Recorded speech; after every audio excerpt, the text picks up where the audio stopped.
स्वागत है उस रहस्यमय यात्रा में, ब्रह्मा जी का असत्य और शिव का शाप में, जहां सृष्टि के आरंभ से पहले की वो गूंज आज भी कानों में गूंजती है।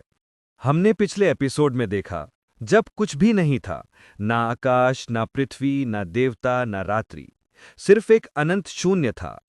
और उसी शून्य में एक दिव्य चेतना थी, जो स्वयं शिव थे। धीरे धीरे उसी चेतना से जन्म हुआ विष्णु और ब्रह्मा का।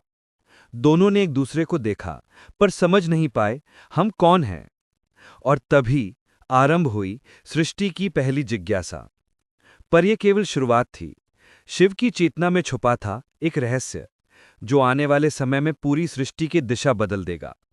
क्या था ब्रह्मा का असत्य, और क्यों दिया शिव ने श्राप? आइए जानते हैं इस रहस्य की गहराई में। वो समय जब सृष्टि नवजात थी, जब ब्रह्मा और विष्णु, सृजन और पालन के प्रतीक, पहली बार अपने अस्तित्व को लेकर प्रश्नों में उलझे थे। विष्णु ने कहा, मैं सृष्टि का आदि हूं, तुम मुझसे उत्पन्न हुए हो। ब्रह्मा मुस्कुराए, नहीं विष्णु, मैं ही सृष्टि करता हूं, तुम मेरे द्वारा रचे गए हो। शब्द टकराए, वाणी ऊंची होती गई, और अहंकार, जो सृष्टि का पहला छाया था, धीरे धीरे उन दोनों को घेरने लगा। सृष्टि के दो स्तंभ, सृजन और पालन, अब एक दूसरे के विरुद्ध खड़े थे। आकाश थरथरा उठा, वायु गूंज उठी, और तभी आकाश फट गया। एक अद्भुत अनंत अग्निस्तंभ प्रकट हुआ, जो धरती से आकाश तक फैला था, जिसका न आदि दिखाई दे रहा था, न अंत। विष्णु और ब्रह्मा दोनों उस दिव्य प्रकाश को देखकर स्तब्ध रह गए। वो प्रकाश साधारण नहीं था, वो था स्वयं शिव का स्वरूप, एक ऐसी ऊर्जा जो समय, स्थान और अस्तित्व से परे थी। और तभी आकाशवाणी हुई, जो मेरे इस ज्योति स्तंभ का आदि या अंत खोज लाएगा, उसे मैं सर्वोच्च मान लूंगा। विष्णु ने अपनी दिव्य शक्ति से रूप लिया, वराह का। उनका संकल्प अटल था।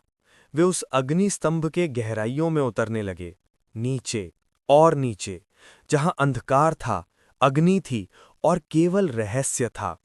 वहीं ब्रह्मा हंस का रूप धरकर ऊंचे उठे, उस ज्योति स्तंभ के शीर्ष की ओर।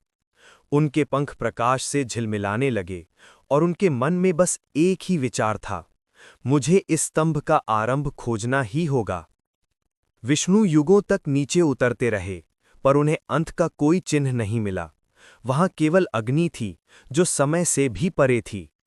थककर विष्णु रुक गए।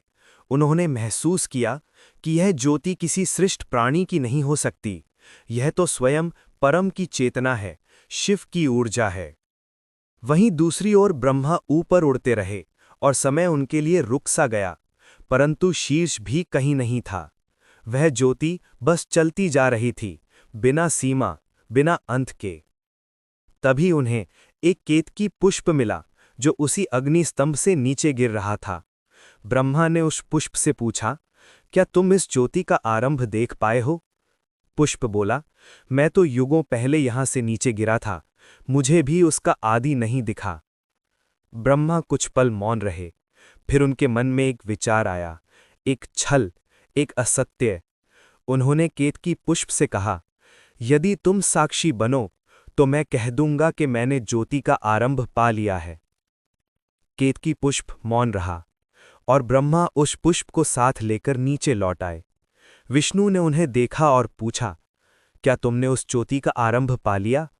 ब्रह्मा ने मुस्कुराकर कहा, हाँ विष्णु, मैंने उसे देख लिया, यह केतकी पुष्प उसका साक्षी है।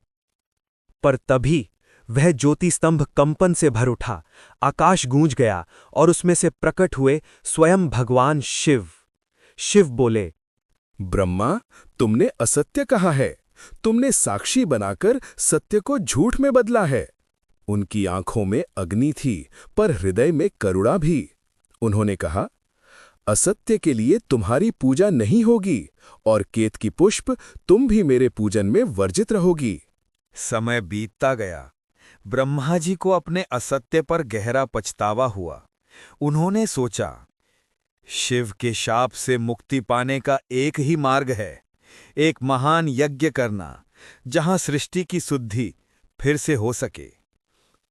उन्होंने स्थान खोजा और पाया एक दिव्य भूमि, 3 पर्वतों के बीच शांत झील के तट पर। वो स्थान था पुष्कर। ब्रह्मा जी ने सभी देवताओं को बुलाया। यज्ञ की तैयारी आरंभ हुई। देवगण आए, आकाश से पुष्प वर्षा हुई, परंतु ब्रह्मा की पत्नी देवी सावित्री देर से आने वाली थीं।